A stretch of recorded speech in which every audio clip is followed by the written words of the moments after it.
All right, verses 16 through 18. We'll scoot here.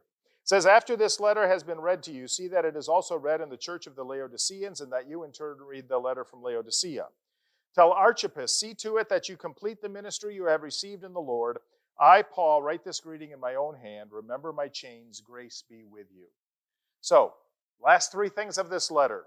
First, Paul tells them that after the church in Colossae had read this letter, they were to send this letter on to Laodicea so the church there could read it. And in turn, they were to read the letter that Paul had sent to Laodicea. Now, as we said, these cities were very, very close to each other, 5 miles apart.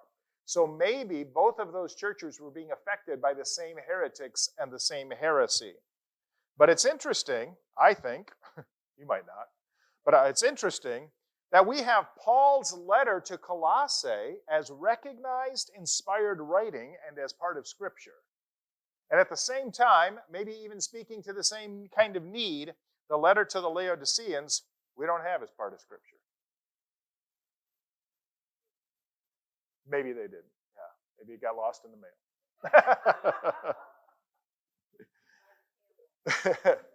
The second thing Paul says here is to encourage Archippus to complete the ministry he had received from the Lord.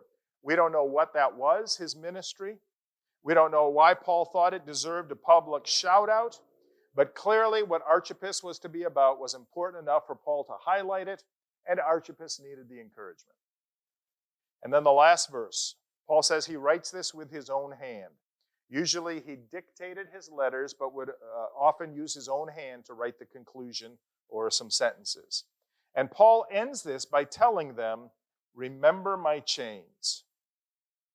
Why would Paul want them to remember his chains?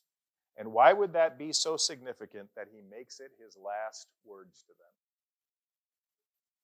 And I think part of this is he wants them to remember that just because you're suffering doesn't mean you're outside of God's will. A lot of times we think we are. Oh, this is miserable. I must be outside of God's will because he wouldn't want me miserable. Really? Because sometimes that's where real growth happens.